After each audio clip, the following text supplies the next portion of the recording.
Hi friends, welcome back to our channel French friend. நாம் இன்றைக்கி பார்க்க போகிறது பிபிஎஃப்னு சொல்லக்கூடிய பப்ளிக் ப்ராவிடென்ட் ஃபண்ட் அப்படின்ற ஒரு சேவிங் ஸ்கீம் தாங்க. இது கவர்மெண்ட் ஆஃப் இந்தியாவால் கொடுக்கப்படுற ஒரு ஸ்கீமு. இது கவர்மெண்ட் பேக்குடுன்றதுனால இது 100% ரிலையபிலிட்டி உண்டு, அதாவது நம்பகத்தன்மையோடு இருக்குது. இதில் போடுற பணம் உங்களுக்கு 100% கேரண்டிங்க. ஆரம்ப காலத்திலேருந்து என்ன நினச்சிட்ருக்கோம்னா, இது ஒரு பென்ஷனர் ஸ்கீமு, பென்ஷனர்ஸ் தான் பணம் போடுவாங்க அப்படின்னு நினச்சிட்டு இருக்கோம். ஏன் சொல்கிறேன்னா, இப்போ ஒரு பெரியவங்களை பார்த்தீங்கன்னா, என்னங்க ரிட்டையர்ட் லைஃப்லாம் எப்படி போகுதுன்னு கேட்டால் அவங்க உடனே சொல்லுவாங்க, நல்லா போகுதுங்க, எஃப்டியில் பணம் போட்டு வச்சுருக்கேன், பிபிஎஃப்பில் பணம் போட்டு வச்சுருக்கேன், எல்லாம் இன்ட்ரெஸ்ட் வருது, நல்லா போகுதுன்னு சொல்லுவாங்க. ஸோ நம்ம நினச்சிட்டு இருப்போம் இந்த பிபிஎஃப் பெரியவங்களுக்கு உண்டானது, ரிட்டையர்டு பர்சனுக்குன்னு. ஆனால் அப்படிலாம் கிடையாதுங்க. இதில் யார் வேணாலும் அக்கௌண்ட் ஓப்பன் பண்ணலாம். இதில் அக்கௌண்ட் ஓப்பன் பண்ணி நீண்டகால முதலீடாக இதில் பணம் சேமித்து கொண்டு வரும்போது இதனுடைய மெச்சூரிட்டி அமௌண்ட்டாக நம்ம ஒரு பெரிய தொகையை டேக்ஸ் ஃப்ரீயாக பெற முடியும். அதோடு மட்டும் இல்லாமல் மாதாந்திர வருமானமும் இதன் மூலம் நம்ம பெற முடியுங்க. இந்த திட்டத்தில் வருடா வருடம் நீண்ட காலம் தொடர்ச்சியாக முதலீடு செஞ்சு வரும்போது நம்மளுக்கு மெச்சூரிட்டி தொகையாக கிட்டத்தட்ட 92 லட்சம் டேக்ஸ் ஃப்ரீயாக கிடைக்குங்க. அதனுடன் நம்மளுக்கு 39,000 மாதம் வருமானம் டேக்ஸ் ஃப்ரீயாகவும் நம்மளுக்கு கிடைக்குங்க. இது எப்படின்னு பார்க்கறதுக்கு முன்னால் இந்த பிபிஎஃப் திட்டத்தினுடைய ஃபீச்சர்ஸ்ன்னு சொல்லக்கூடிய சிறப்பு அம்சங்கள் என்னன்னு பார்த்துருவோம். இந்த பிபிஎஃப் திட்டத்தின் முதிர்வு காலம், அதாவது மெச்சூரிட்டி பீரியட் 15 வருடம். இந்த திட்டத்தில் கொடுக்கப்படும் வட்டி விகிதம் 7.1%, அதாவது வருடாந்திர கூட்டுத்தொகை வட்டி, அதாவது காம்பவுண்ட் இன்ட்ரெஸ்ட். காம்பவுண்ட் இன்ட்ரெஸ்ட் என்று சொல்கிறது ஒவ்வொரு வருடமும் நாம் செலுத்துகின்ற டெபாசிட் தொகை ப்ளஸ் அதற்கு வட்டி, இதை இரண்டையும் சேர்த்து அடுத்து வரும் வருடத்தில் வட்டி போட்டு கிடைக்கும். இது ஒவ்வொரு வருடமும் வட்டிக்கு வட்டி போட்டு நமக்கு கொடுக்கும்போது சிம்பிள் இன்ட்ரெஸ்ட் என்ற சொல்லுகின்ற வட்டியை, சாதாரண வட்டியை காட்டிலும் அதிக வட்டி நமக்கு கிடைக்கும். இதுதான் காம்பவுண்ட் இன்ட்ரெஸ்ட். இந்த திட்டத்தில் அக்கௌண்ட் ஓப்பன் செய்ய மினிமம் தொகை 500 ரூபாய், அதிகபட்ச தொகை 1.5 லட்சம் ரூபாய் ஒரு நிதியாண்டில்.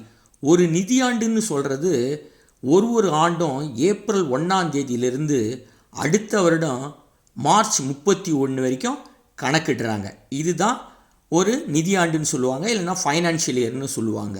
நீங்கள் அதிகபட்ச தொகை 1.5 லட்சம் கட்டுறதா இருந்தால் லம்சமாகவும் ஒரு நிதியாண்டில் கட்டலாம், அல்லது பிரித்து கட்டுறேன்னு சொன்னால் 12 மாதத்திற்கு மாதம் 12,500 கட்டினாலும் 1.5 லட்சம் வரும். அப்படியும் நீங்கள் கட்டலாம். இல்லை நான் மினிமம் தொகையாக 500 கட்ட போகிறேன்னு சொன்னால் 500 கட்டி மாதம் 500ன்னு கட்டி நீங்கள் 12 மாதமும் கட்டின்னு இருக்கலாம். ஆனால் ஒரு ஃபைனான்ஷியல் இயர், அதாவது நிதியாண்டிலும் குறைஞ்சபட்சம் 500 ரூபாய் கட்டுற மாதிரியாவது நீங்கள் பார்த்துக்கணும். அப்போ தான் இந்த சேமிப்பு திட்டத்தில் நீங்கள் தொடர்ச்சியாக இருக்க முடியும். ஆனால் ஞாபகம் வச்சுக்கோங்க, அதிகபட்ச தொகை ஒவ்வொரு நிதியாண்டும் 1.5 லட்சம். இதை தாண்டாமல் நீங்கள் எத்தனை முறை வேண்டுமானாலும் ஒரு ஃபைனான்ஷியல் இயரில் நீங்கள் பணம் செலுத்தலாம். இந்த பிபிஎஃப்பில் நீங்கள் கட்டும் பணத்திற்கு, அதாவது டெபாசிட் செய்யும் தொகைக்கு இன்கம் டேக்ஸ் 80C படி வரி விலக்கு உண்டு. இந்த திட்டத்தின் முக்கிய அம்சம் என்னவென்றால், ஒவ்வொரு நிதியாண்டும் நாம் செலுத்தும் டெபாசிட்டுக்கு வரி இல்லை. கார்பஸ் எனும் மொத்த மெச்சூரிட்டி தொகைக்கு வரி இல்லை. இந்த திட்டத்தில் நாம் பெறும் இன்ட்ரெஸ்ட் தொகைக்கும் வரி கிடையாது. மொத்தத்தில் இது ஒரு டேக்ஸ் ஃப்ரீ சேவிங்ஸ் திட்டமாகும். இந்த பிபிஎஃப் திட்டத்தை நீங்கள் போஸ்ட் ஆஃபீஸ்லேயோ அல்லது பேங்க்குகளையோ ஆரம்பிக்கலாம். அடுத்து யாரெல்லாம் இந்த அக்கௌண்ட்டை ஓப்பன் செய்யலான்னு பார்க்கலாம். இந்திய குடியுரிமை பெற்ற அனைத்து பெரியவர்களும், அதாவது அடல்ட் எல்லோருமே அக்கௌண்ட் ஓப்பன் செய்யலாம்.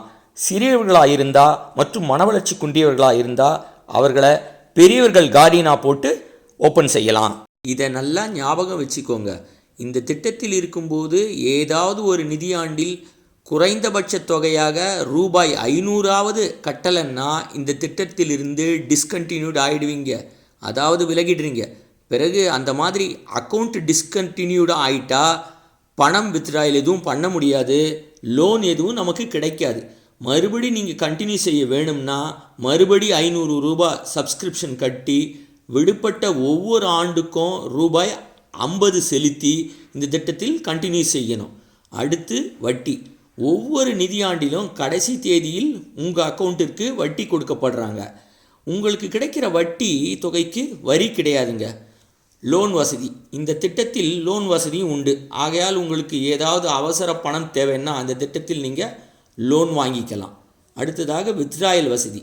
இந்த திட்டத்தில் அக்கௌண்ட் ஓப்பன் செஞ்ச 5 வருஷத்துக்கு பிறகு 6வது வருஷம் முதல்ல ஏதாவது ஒரு ஃபைனான்ஷியல் இயரில் உங்களுக்கு பணம் தேவைப்பட்டால் உங்கள் பணத்தின் 50% நீங்கள் பெற்றுக்கொண்டு தொடர்ந்து இந்த திட்டத்தில் கண்டினியூ செய்யலாம். இதை பார்ஷியல் வித்ட்ராயல்னு சொல்லுவாங்க. அடுத்ததாக மெச்சூரிட்டி. 15 வருடம் முடிந்த பின் உங்கள் பணத்தை பெற 3 சலுகைகள் இருக்குங்க. 3 வழிகள் இருக்குது.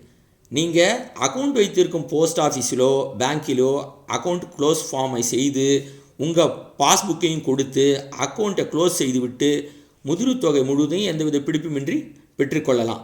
உதாரணமாக ஒருவர் 15 வருடமோ 1.5 லட்சம் ரூபாய் ஒவ்வொரு ஆண்டும் செலுத்தியிருந்தால் அவருக்கு முதிர்வில் தோராயமாக 7.1% வட்டி விகிதத்தில் முழுமையாக 40,68,000 ரூபாய் எந்தவித வரி பிடித்தமும் இன்றி கிடைக்குங்க. 2வது வழி என்னென்னா, உங்களுடைய முதிர்வு தொகையை அக்கௌண்ட்டிலேயே அப்படியே வச்சுக்கொண்டு 16ஆம் ஆண்டிலிருந்து பணம் செலுத்தாமல் அந்த திட்டத்திற்கு உள்ள இன்ட்ரெஸ்ட் சலுகையை நீங்கள் அனுபவிக்கலாம். அதாவது அந்த தொகைக்கு காம்பவுண்ட் இன்ட்ரெஸ்ட்டில் பணம் கிடைக்கும். அவர் நினைக்கும்போது அக்கௌண்ட்டை க்ளோஸ் செஞ்சு பணம் மொத்தமாகவோ அல்லது ஒவ்வொரு ஃபைனான்ஷியல் இயரிலோ வித்ட்ராயல் செய்து கொள்ளலாம்.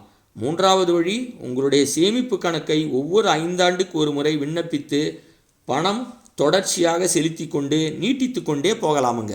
இப்படி பணம் செலுத்தி நீட்டித்து கொண்டிருக்கும் பட்சத்தில் நீங்கள் உங்கள் பணத்தை பெற விரும்பினா 5 ஆண்டு நீட்டிப்பு முடிவில் 60% மெச்சூரிட்டி தொகையை பெற்றுக்கொண்டு மீதமுள்ள தொகை 40%லிருந்து ஒவ்வொரு ஆண்டும் பணம் வித்ட்ராயல் செய்து கொள்ளலாமுங்க.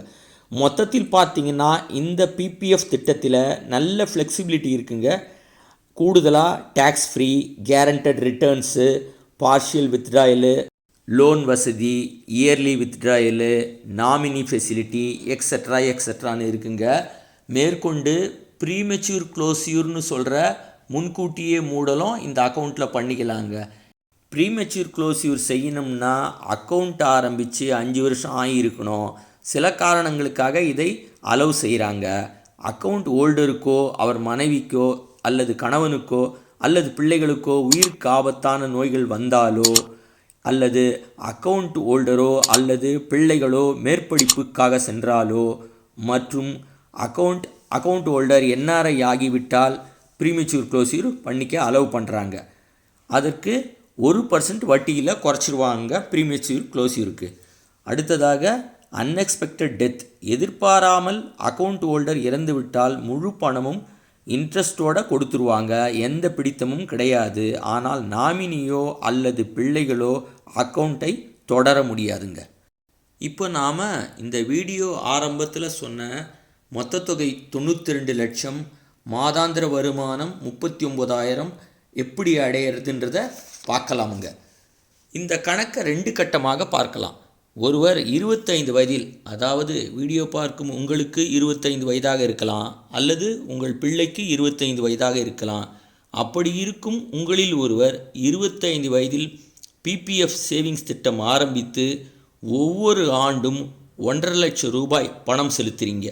15 வருஷம் முடிந்ததும், அதாவது உங்களுக்கு 15 வருஷம் முடிவில் 40 வயது இருக்கும். தொடர்ந்து 3 முறை 5 வருட நீட்டிப்பு என்று பிபிஎஃப் அக்கௌண்ட்டை நீட்டிப்பு செய்யும்போது மேலும் ஒரு 15 வருடம் அக்கௌண்ட்டில் பணம் போடுறீங்க. இப்போ 30 வருட முடிவில் உங்களுக்கு 55 வயது ஆகும்போது நீங்கள் கட்டிய தொகை 45 லட்சம். அதற்கு உங்களுக்கு காம்பவுண்ட் இன்ட்ரெஸ்ட் மூலம் கிடைத்த வட்டி மட்டும் 1,09,50,911 ரூபாயாக இருக்கும். அசலையும் வட்டியும் சேர்த்தால் 1,54,50,911 ரூபாய் உங்கள் பிபிஎஃப் அக்கௌண்ட்டில் மொத்த தொகையாக இருக்கும். இதிலிருந்து 60% நீங்கள் எடுக்கும் பட்சத்தில் உங்கள் கைக்கு 92,70,546 ரூபாய் 60 காசுகள் கிடைக்கும். வரி இல்லாமல் முழு தொகையாக இரண்டாவது கட்ட கால்குலேஷன். நீங்கள் முழு தொகையாக 60%, அதாவது 92,70,546 ரூபாய் பெற்றபின் உங்கள் அக்கவுண்டில் 61,80,364.40 ரூபாய் இருக்கும். இது உங்கள் சேமிப்பின் மீதமுள்ள 40%. நீங்கள் உங்கள் 55 வயதில் 60% எடுத்து விட்டபடியால் அடுத்த நிதியாண்டில் கணக்கை தொடர்வதற்காக 500 ரூபாய் உங்கள் கணக்கில் டெபாசிட் செய்கிறீங்க. இந்த நிதியாண்டில், அதாவது உங்கள் 56வது வயதில் உங்கள் 40% தொகைக்கு ஒரு வருட இன்ட்ரெஸ்டாக 4,38,841 ரூபாய்.37 கிடைக்கும்.